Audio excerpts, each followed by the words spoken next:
इस आश्रम में ग्राउंड फ्लोर के अलावा 3 तल और हैं। जहाँ बैठे हैं इसके ऊपर 2 और। सभी कमरों को बंद कर दें, सभी में ताला लगा दें और ऐसा उतरते हुए हम उस सीढ़ी से नीचे उतर जाएं और वहाँ ताला लगा दें। अगर हम इन कमरों में ताला न भी लगाएं, केवल खींच के बंद कर दें और नीचे सीढ़ी के पास जो चैनल गेट है, शटर है, उसमें ताला लगा दें तो क्या होगा? ये पूरा आश्रम, सभी कमरे एक चाबी से खुल सकता है। एक ही ताला तो है मुख्य रूप से। एक ताला से ये पूरा आश्रम बंद है। इसे एक चाबी से खोल सकते हैं। हमारा जीवन भी एक ही ताला से बंद है और एक ही चाबी से खुलने वाला है। कौन सा है वह? वह है मन। किससे बंधे हैं आप? कोई कहेगा मैं अपने परिवार से। अभी तो कोई परिवार है नहीं आपके पास। अपने व्यवसाय से। यहाँ कहाँ व्यवसाय है, यहाँ कहाँ मकान है, यहाँ कहाँ संपत्ति है, और यहाँ कहाँ लड़ाई झगड़ा है। लेकिन वो किससे कनेक्ट है? आपके मन से। आपके मन से। अब सबसे महत्वपूर्ण क्या है? उस चाबी की रक्षा करना, जिससे हमने इसे, जिससे बंद है उसको खोलना है। और वो हमारे पास कुंजी है, हम कभी भी खोल सकते हैं, तो उसकी रक्षा करना। ऐसे ही हमारा सबसे बड़ा काम क्या है? अपने चित्त की रक्षा करना। अपने चित्त की, अपने मन की, या कहें कि अपनी आंतरिक दशा की, जो अपनी मनोदशा है, उसकी रक्षा करना। यह जीवन का उद्देश्य हो। जीवन का उद्देश्य भोजन नहीं है, मकान नहीं है। जीवन का उद्देश्य व्यापार नहीं है। व्यापार तो इसलिए करते हैं, खेती इसलिए करते हैं, नौकरी इसलिए करते हैं कि हम कुछ धन कमा लें, धन अर्जन। और वो धन किस लिए कमा लें? ताकि मुझे भोजन, कपड़े और रहने की जगह की व्यवस्था हो जाए, और घर में बाल बच्चे हैं, बड़े बुजुर्ग हैं, या मेहमान आते हैं, इन सब की मैं अच्छी तरह व्यवस्था कर सकूं। इसके लिए धन चाहिए। तो फिर व्यापार उद्देश्य थोड़ी हुआ। उद्देश्य तो वहाँ पर अब ये हो गया। लेकिन आप ऐसा क्यों कर रहे हैं? ऐसा आप क्यों कर रहे हैं? मैं आपको पूछूं। आपके बाल बच्चे हैं और आप अपने बच्चों की अच्छी से अच्छी परवरिश करते हैं, पढ़ाई लिखाई अच्छी से अच्छी करते हैं, और जब बच्चों की शादी की भी आपको तैयारी करते हैं, उनके लिए आप उनके जीवन साथी ढूंढते हैं। बेटी हो तो उनके लिए जमाई ढूंढते हैं, बेटा हो तो बहू ढूंढते हैं। आपको ढूंढने की ज़रूरत नहीं है। आपकी बेटी बहुत पढ़ी लिखी है, लेकिन कोई एक मजदूर से कर दो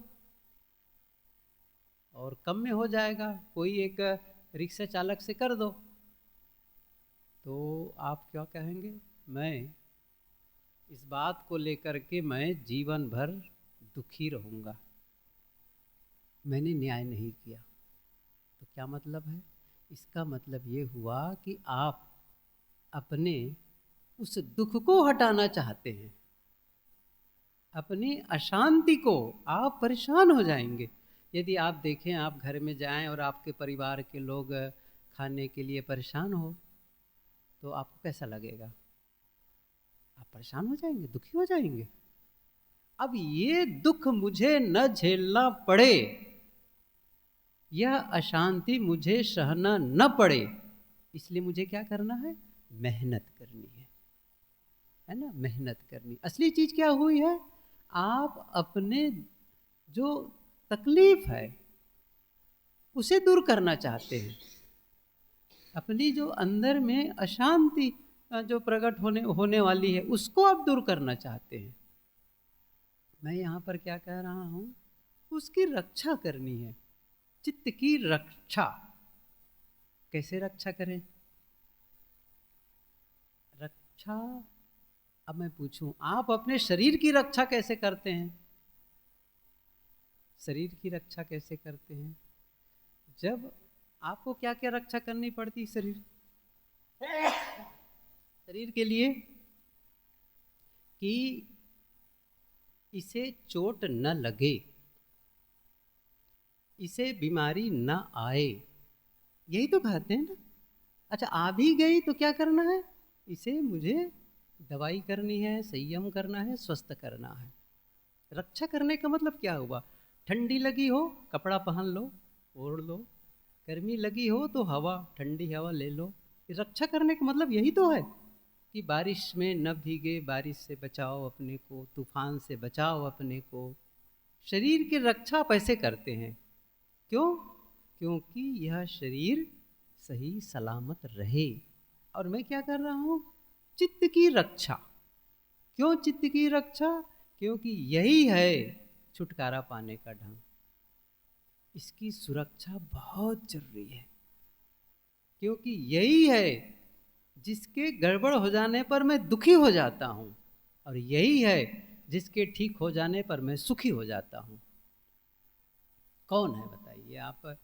सुख और दुख का अनुभव कहाँ करते हैं? चित्त में ही, मन में ही तो करते हैं।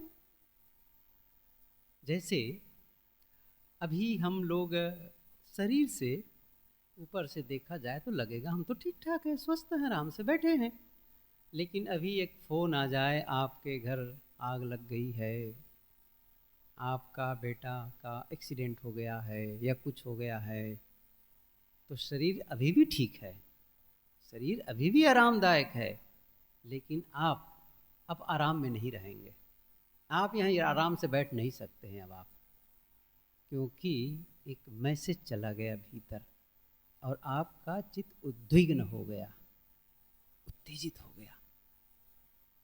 तो आपके चित्त की दशा, अब जैसे कोई किसी का बेटा मेहनत कर रहा हो और उसके एक मैसेज आ जाए, आपके बेटे को अच्छी नौकरी मिल गई। अब क्या हो गया? खुश हो गया। तो खुशी का अनुभव आप कहाँ कर रहे हैं? दुख का अनुभव आप कहाँ कर रहे हैं? शरीर के हाथ में नहीं कर रहे हैं, पैर में नहीं कर रहे हैं, आंख में नहीं कर रहे हैं, अंतस में एक चित्त की दशा है, वहां आप करते हैं। मैं यही तो कह रहा हूं, उसकी रक्षा करनी है, जो बेहद महत्वपूर्ण है उसकी रक्षा। और रक्षा कैसे करनी है बताया कि जैसे आप शरीर की रक्षा करते हैं, इसे चोट न लगे, ये बीमार ना पड़ जाए, और बीमार पड़ ही गया है तो इसकी दवाई कर ले। अब इस चित्त की रक्षा कैसे करनी है? इसे चोट न लगे, यह बीमार न हो। इसका मतलब है कुछ ऐसे विचार हैं, जैसे कुछ ऐसे भोजन हैं जो आपको बीमार कर देता है। ऐसे ही शरीर में गलत भोजन डालने से शरीर अस्वस्थ हो जाता है। मन को भी गलत भोजन देने पर मन अस्वस्थ हो जाता है, मन बीमार हो जाता है। तो क्या करना है? ये ध्यान रखना है कि ऐसा भोजन शरीर में न डालें जिससे बीमारी बढ़े। ऐसे ही मन में ऐसे कोई विचार न डालें जिससे यह अशांत हो। ये रक्षा किसकी जिम्मेदारी है? हमारी ही तो जिम्मेदारी है। क्यों मैं जिम्मेदारी की बात कर रहा हूं? इसलिए जिम्मेदारी है कि देखिए, आप हर समय नौकरी में नहीं रहते हैं, कुछ घंटे रहते हैं। हर समय आप परिवार के साथ नहीं मिलते हैं, रिश्तेदारी में नहीं रहते हैं, मित्रों से नहीं मिलते हैं, लेकिन हर समय आप अपने शरीर के साथ रहते हैं और अपने मन के साथ रहते हैं। सब काम से छुट्टी पा गए और बिस्तर पर गए, उसके बाद आप अकेले। और ऐसा भी हो सकता है आपके साथ में, मान लो आपके जीवन साथी भी सोया है या सोई है, या परिवार के लोग सोए, सब सो रहे हैं और आपकी नींद खुल गई, और उस समय जो अनुभव होगा वो कौन करेगा? आप ही तो करेंगे। अब दुख की याद आ जाए तो सुख की याद आ जाए, आप करेंगे। तो हर समय आपके साथ वो बना है, हर समय आपके पास मौजूद। आप कहना चाहिए आप उसे हर समय, कभी उससे अलग ही नहीं होते हैं। आप जिससे कभी अलग ही नहीं होते हैं। हम किससे चिंता करते हैं जिससे अलग हो जाते हैं? हम चिंता करते हैं कि मेरा मकान, अलग हो जाते हैं, मेरी गाड़ी, अलग हो जाते हैं, मेरा परिवार, अलग हो जाते हैं। मैं नहीं कह रहा हूँ कि उसकी चिंता ना करें, चिंता उसकी भी करनी है, लेकिन जिसके साथ आप हर समय 24 आवर्स हर समय साथ हैं, क्या उसका ख्याल नहीं करना चाहिए? उसकी चिंता नहीं करनी चाहिए? उसकी रक्षा नहीं होनी चाहिए? उसकी रक्षा होनी चाहिए।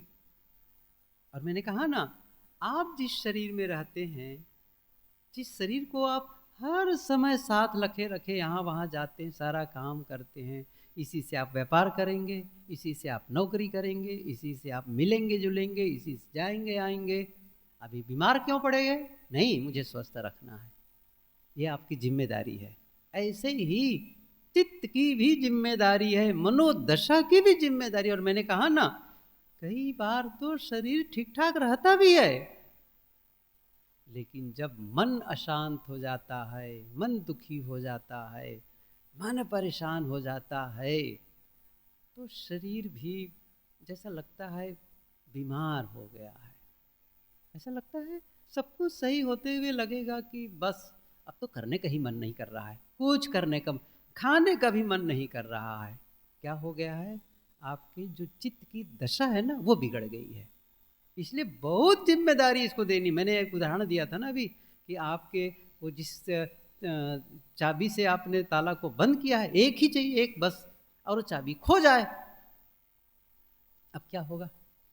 हैरानी ना आपके लिए उस कमरे में, इस आश्रम में प्रवेश करना कितनी बड़ी हरसानी।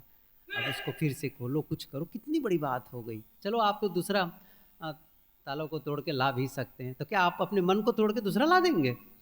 अच्छा, शरीर को दूसरा बदल देंगे, कहीं जाकर के रिपेयरिंग करवाएं? कैसे कराएंगे? ये तो हमेशा रहने वाला है। इसके लिए हम सावधानी बरतें। तो क्या करना है? वह भोजन शरीर को न दें जिससे यह बीमार पड़े, मन को भी वह भोजन न दें जिससे यह दुखी हो जाए, अशांत हो जाए। अब ख्याल करो किससे हो जाता है? जब आपकी प्रशंसा होती है तो क्या आप दुखी होते हैं? नहीं। जब आपको लाभ होता है तो क्या आप दुखी होते हैं? आपके सामने कोई अच्छी घटनाएं घटी, तब आप दुखी होते हैं? नहीं। कब होते हैं? जब आप कोई ऐसी घटना को देख लेते हैं ऐसी घटना के बारे में सुन लेते हैं, बस परेशान परेशान। या ऐसा दृश्य देख लेते हैं, ऐसी बातें सुन लेते हैं, कुछ है ऐसा जिससे आप अशांत हो जाते हैं। तो हमें क्या करना है? बचाना है। ऐसे विचारों को सोचने से अपने आप को बचाना है। ऐसे विचारों को आने देने से अपने आप को बचाना है, जिसके आने से मैं अशांत हो जाता हूँ, परेशान हो जाता हूँ। और यदि आ जाए तो उसे हटाने के लिए भी मैं काम करूं। कितनी बार मैं हर बार प्राय उदाहरण देता हूं, जैसा हमारा आश्रम, आपका मकान, तूफान आया, आंधी आई, वैसे भी न भी आए तो धूल आ गई, कचरा आ गया, साफ। ऐसे ही आपके भीतर कहीं से आ गया जो आपको परेशान कर रहा है, तो आपका काम क्या है? तुरंत उसे बाहर कर दें। यही तो रक्षा करने की बात आएगी। नहीं तो घर में चोर आ गया, घर में दुश्मन आ गया, हटा ही नहीं पा रहे हैं उसको। आप में एक ऐसी कोई अस्त्र शस्त्र की प्रणाली हो, आप ऐसा कुछ कर सकें जिससे वो भगा सकें। ऐसे ही आपके भीतर भी नहीं चाहते हुए भी कुछ ऐसी बातें, जैसे मैंने कहा कि आप नहीं चाहते लेकिन फिर भी किसी ने आप सामने आकर के आपका अपमान कर दिया, आपको उसने डांट दिया, आपका नुकसान कर दिया। और किसी की बात छोड़िए, आपका ही घर का बच्चा हो, आपकी ही बहू हो, आपके ही पिता हो, माँ हो, बहन हो, भाई हो, और आपको ऐसी बातें कह दी, ऐसा कुछ कर दिया, ऐसा लगा जैसे पूरी आग लग गई। बातें हैं ना, केवल बात गई है अंदर और कुछ नहीं गया है, शब्द ही गया है, लेकिन क्या लग रहा है? जैसे पूरी आग लग गई, आप जल रहे हैं। अब आप उस आग को बुझाना भी तो जान जाए। कौन बुझाएगा? वो तो आग लगाने वालों में से सामने वाला, तो कहाँ से बुझाएगा? आपको क्या करना है? खुद जाने, बुझा सके। अब ये आप पहले से तैयार रखें, फायर ब्रिगेड। मैं ये कहना चाहता हूँ, आप पहले से तैयार रखें। वो क्या है? आप इसी के लिए आप अच्छे ग्रंथ को पढ़ने की ज़रूरत होती है, अच्छे विचारों को सुनने की ज़रूरत होती है, ध्यान, चिंतन, मनन की ज़रूरत होती है, साधना की ज़रूरत होती है, ताकि आप अंदर से मजबूत होते चले जाएं, कोई आपको जल्दी विचलित न कर पाए। ये छोटी मोटी जो घटनाएं घटी, उससे मैं परेशान नहीं होता, मजबूत होता हूँ। और यदि आ भी जाए तो मैं अपनी शक्ति को ऐसे बढ़ा लिया हूँ कि उससे मैं हटा सकता हूँ, दूर कर सकता हूँ, अपने आप को ठीक कर सकता हूँ। कोरोना के काल में बहुत से लोग बीमार पड़े, कोरोना वायरस का बड़ा हो हल्ला चला, और जब बीमार हो गए तो न तो वहाँ धनी आदमी बच पाता था, न बलवान आदमी बच पाता था, न बुद्धिमान आदमी बच पाता था। कौन बचता था? जिसकी इम्यूनिटी पावर, रोगों से लड़ने की क्षमता जिनमें ज़्यादा थी, वो बचता चला गया। ऐसे ही कहीं से वायरस आ जाए मतलब किसी के द्वारा कोई ऐसी बातें आ जाए, तो हमें क्या, हमारा अंदर स्ट्रांग हो। गुरुदेव जी कहा करते थे, एक होता है दुख रोग प्रतिरोधक क्षमता, रोगों से लड़ने की योग्यता। शरीर जिनका बहुत स्वस्थ होगा वो रोगों से लड़ लेता है, या तो रोग लगता नहीं, अच्छा लग भी गया तो जल्दी खत्म भी हो जाता है। इसी प्रकार से दुख प्रतिरोधक क्षमता, यह तो आदमी को दुख होता नहीं है, यदि हो भी गया किसी कारण से, वो दुख से जल्दी बाहर चला जाता है, जल्दी बाहर चला जाता है। ये क्या है? दुख प्रतिरोधक, दुख से लड़ने की योग्यता। ये हमें बढ़ाने की जरूरत है, और उसका उपाय यही है। आप टेबलेट खा के नहीं बढ़ा सकते, आप किसी के आशीर्वाद से नहीं है, स्वयं की साधना, स्वयं का चिंतन मनन चाहिए इसके लिए। स्वयं में इस दुनिया को समझने के लिए, लोगों के व्यवहार को समझने के लिए आप में एक क्षमता की ज़रूरत है जो आप समझ सकें। नहीं तो थोड़ी थोड़ी बातों को लेकर क्या बताएं, मेरे बेटे ने ऐसा कह दिया, देखो ना बहू कल की आई है और मेरे लिए क्या बोल दिया, रोते रहो, वो तो बोलते रहेंगे। आप ये समझ लेंगे कि लोगों का काम है बोलना, वो अपने ढंग से बोलेंगे, उनका ढंग है, उनका स्वभाव है, मुझे क्या करना है। मैं फिर से कह रहा हूं, वहां से क्या आ रहा है यह महत्वपूर्ण नहीं है, उस आने के बाद आप करते क्या हैं, उस आने के बाद में अर्थात आपके साथ होने के बाद में आप करते क्या हैं, ये महत्वपूर्ण है, ये महत्वपूर्ण है। समझदार लोग जल्दी से उसका समाधान ढूंढ लेते हैं, ना समझ लोग बाद में करते वही हैं। अच्छा कल्पना करिए यहीं से हम निकले और बस जैसे ही हम मेन रोड पर गए और चारों तरफ एकदम से लगा सड़क जाम, रास्ता बंद, और जैसे बंद तब समझदार क्या करेगा, बंद का मतलब ऐसा हो सकता है कि ब्लॉक कर दिया हो, रास्ता कहीं टूटा हो, कुछ हो गया हो और बंद कर दिया है। इतने में क्या हो गया, एक समझदार आदमी जाएगा और वहाँ से अच्छा बंद है, तुरंत अपनी गाड़ी घुमाएगा और क्या करेगा, अच्छा दूसरी रास्ते चल पड़ते हैं। लेकिन जो मूर्ख होगा मूर्ख मतलब जो नासमझ होगा क्या करेगा, जाएगा और एकदम से जब पहुँच गया और कहेगा देखो पहले से वहाँ बोर्ड नहीं लगाना चाहिए, यहाँ कर दिए, ऐसा कर दिए, देखो कारपोरेशन वालों को बिल्कुल ऐसा है वैसा है, और बहुत सारी बातें कहा, नाराज हुआ। अब क्या करेगा, अच्छा वो भी लौटा, वो भी लौटा। अच्छा बताओ जो पहले चुपचाप चला गया वो अच्छे हैं कि आप बड़बड़ा करके हैरान हो करके गाली दे करके जा रहे हैं, वो अच्छा है। आप समझिए इस चीज को, मतलब वो पहले उनका माइंड सेट इतना क्लियर है कि मुझे कैसे करना है, और दूसरा कितने नुकसान कर रहा है अपना। हम सब भी यही करें, हमारे सामने भी चुनौतियां आती हैं, इसलिए हम अपने चित्त की रक्षा करें, छोटी मोटी घटनाओं से हम दुखी और अशांत न हों। और इसके लिए रोज अकेले में बैठ करके अपनी शक्ति को बढ़ाओ, शक्ति का संवर्धन करो, सही करो इस चीज को। कबीर साहब की पंक्ति याद है, दुख में सुमिरन सब करे, सुख में करे न कोई, जो सुख में सुमिरन करे तो दुख काहे को होए।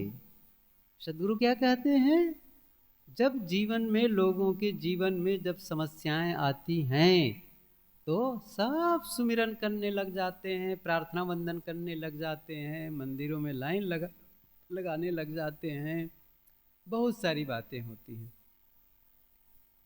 कि हमें आशीर्वाद मिले, हमें सहयोग मिले, अब सुमर रहे हैं, प्रयास कर रहे हैं।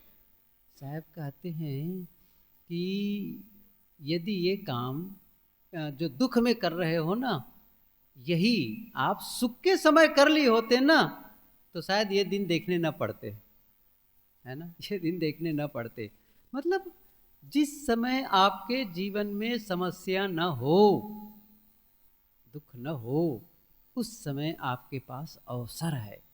या मैं यही कहूं, जब आप बीमार न हो, आप स्वस्थ हो, उस समय अवसर है क्या, आप स्वास्थ्य वर्धक भोजन करें, स्वास्थ्य वर्धक कार्य करें, चाहे आप योग प्राणायाम करें, वॉकिंग करें, हेल्दी भोजन करें। अब क्या है, इस समय बीमार नहीं है लेकिन फिर भी उसका ध्यान रख रहे हैं। ऐसे ही जब आपके जीवन में कोई तकलीफ नहीं है, ऐसा लग रहा है सब आराम से चल रहा है, अवसर है भी इस समय।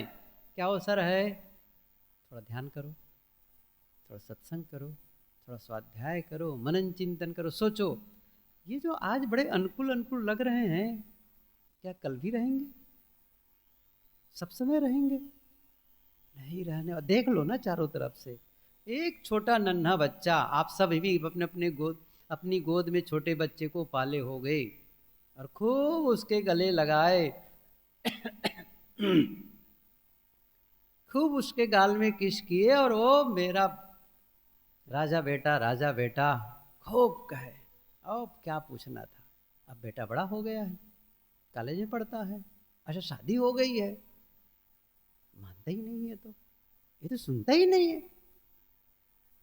पता चल रहा है खटास, आसपास देख रहे हो लोगों कर रहे हैं, अच्छा आपके भी तो वही आने वाला है एक दिन, आपको भी तो वही आने वाला है, समझ लो।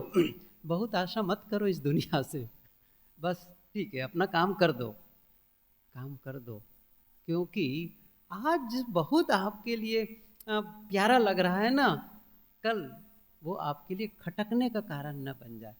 मेरा मतलब नहीं है कि आप संदेह कर दे रहे, मेरा मतलब ये है कि आप उसके लिए तैयार रहो कि कभी इनके द्वारा ऐसे भी शब्द आ सकते हैं, तैयार हो, कोई बात नहीं है। तो पहले से मुझे पता था ऐसा हो सकता है, पहले से पता था कि ये मेरे से दूर जाने वाला है, अलग होने वाला है, जाने दो, मैं तैयार हूं।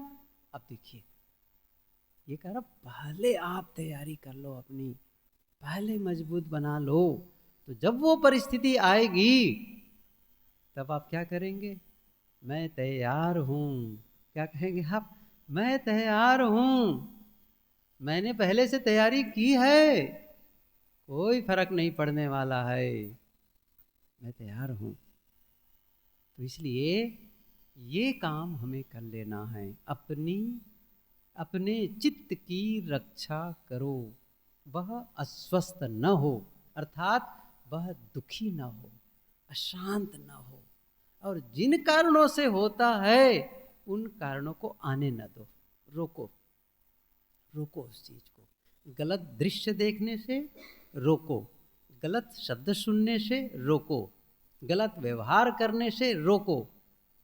हम यदि कोई हमसे जब गलती हो जाती है ना, कोई भी गलती हमसे हो गई, भले अनजाने में हो गई हो, जब बाद में अकेले होते हैं तो लगता है क्या बताऊं कैसे ऐसे हो गया, बड़ी गिल्ट फीलिंग होती है, अफसोस होने लगता है। और कई बार तो अंदर जो अफसोस होता है ना, जो अंदर में अपराध बोध कहते हैं इसको है, अपराध बोध, गिल्ट, ये आदमी को ना जैसे कोई लकड़ी होती ना, अंदर से कीड़े उसको लकड़ी को खा जाए, और वह बाहर से दिख तो रही है लकड़ी, लेकिन अंदर से वो कमजोर हो जाती, ऐसी दशा होती है। कितनी बार मैंने उदाहरण दिया है कि एक युवती ने लिखा, वो जो आजकल जाते नहीं हैं लोगों के पास में मनोचिकित्सक, या जो बातचीत करते हैं, लोगों की मन की दशा को ठीक करते हैं, तो ऐसे लोगों के पास में बहुत सारे, कोई पत्र आया, कुछ आया, मैं इसको एक न्यूज़पेपर में पढ़ा था वर्षों पहले, तो उसने क्या लिखा था, मैं बहुत दुखी हूँ क्योंकि एग्ज़ाम देते समय, परीक्षा देते समय मैं नकल करते पकड़ी गई, और इस बात को लेकर के मैं इतना परेशान हूँ कि क्या, क्योंकि सब लोग जान गए हैं ऐसा करते हुए देख करके। एक ने लिखा कि मेरी सास को मैंने, जो वो एक कपड़ा होता है जिससे फर्श पोंछा जाता है, उस कपड़े से मैं फर्श पोंछ रही थी और सास उधर से आ रही थी, तो मैं उस कपड़े को उठा करके मार दिया उसके चेहरे पर, और बाद में पता चला कि वो तो मेरे सहयोग के लिए आ रही थी। इस बात को लेकर के मैं इतना दुखी हूँ, इतना परेशान हूँ। ऐसे कई ऐसे उन्होंने लोग प्रश्न पूछे थे, मैं क्या करूँ क्या करूँ, और सब सारे प्रश्नों को बताने के बाद वो क्या कहते हैं, अब एक पंक्ति उन्होंने लिखी है, बीती ताही बिसारी दे आगे की सुध ले। अब उसको आप चलेंगे तो काम नहीं बनने वाला है, क्योंकि अब आप वहाँ जा कर के उसे ठीक नहीं कर सकते हैं। अब ध्यान रखें, अब ध्यान रखें कि वैसा ना हो सके तो माफ़ी मांग लो, कुछ भी कर लो। तो ये जो अंदर आप परेशान होते हैं ना, ये गलत कर्म से होते हैं। हमें क्या करना है, बचना है। मैं कोई असावधानी पूर्वक कार्य न करूं जो मुझे पश्चाताप, गुरुदेव जी कहते थे पश्चाताप का मतलब ही होता है पश्चात बाद में, ताप जलन। पश्चाताप का मतलब क्या हुआ? पश्चाताप, पश्चात उसके पश्चात, इसका मतलब उसके बाद में। और ताप माने जलना, कुछ ऐसा कर लिए जिसको लेके मैं जल रहा हूं, वही तो पश्चाताप है। वो काम नहीं करना है, बचना है वैसे कामों से, नहीं तो मेरा चित्त मुझे परेशान करेगा, अशांत कर देगा। ऐसे शब्द निकल गया तो मैं परेशान हो जाऊंगा, ऐसे दृश्य देखने पर मैं उद्वेगित हो जाऊंगा, शांत हो जाऊंगा। नहीं, तो क्या है, ये आप रक्षा कर रहे हैं, चित्त की रक्षा। और चित्त की रक्षा करना, आप बताओ, अपने जीवन की रक्षा करना है, अपने जीवन की रक्षा करना है। जो सदैव साथ रहने वाला है वही अशांत हो, वही दुखी हो, बाहर सब कुछ अच्छा हो और भीतर से मैं दुखी और अशांत बना रहूं, जल रहा हूं, क्या मतलब है? चारों तरफ अच्छा है, ऐश्वर्य है, इतना बड़ा भवन है, अच्छे साथी लोग हैं, और मैं अपने आप में, अपने कमरे में अंदर अंदर इतना दुखी, अशांत, परेशान।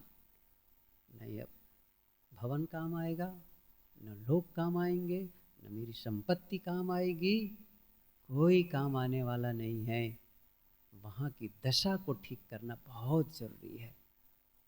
तो हम सभी जैसे अपने शरीर की रक्षा करते हैं, अपनी संपत्ति की रक्षा करते हैं, अपने मकान की रक्षा करते हैं, उससे भी ज़्यादा और पहले अपने चित्त की, अपनी मनोदशा की, अपनी आंतरिक स्थिति की रक्षा करें। और इसकी जिसने रक्षा कर ली, फिर और क्या चाहिए? फिर तो जब वो आदमी हर समय प्रसन्न है, आनंदित है, तब तो फिर उसके जीवन में कोई समस्या आएगी, जल्दी जल्दी वो समाधान कर ले जाएगा। और वो खुदे दुखी है, बताओ, जो बीमार था उसके लिए क्या होगा फिर ऐसी हवा? कोरोना, बीमार रहे उनके लिए तो और संकट का मामला हो गया था। अच्छा, बीमार हुए और अस्पताल गए, वही तो मरते चले गए, न जाते अस्पताल तो ही ठीक रहा। जैसे गए, अमुक चीज़ है, बस टेस्ट करो, कोरोना है क्या? हाँ है, चलो अंदर क्वारंटीन में रहो। अब वो देखे चारों तरफ लोग मर रहे हैं, बस मैं न मर जाऊं, और मर ही गए वो। ऐसा हुआ है बहुत सारे लोग। अच्छा क्या होगा कि आपको वहाँ जाना ही ना पड़े, झंझट खत्म। ये कोई भी यदि अपने चित्त के बारे में ध्यान दे तो उसके जीवन में जो समस्याएं आएंगी उसका भी वो समाधान कर पाएगा। ये हमारी साधना होनी चाहिए। बस बोलिए सद्गुरुदेव की जय।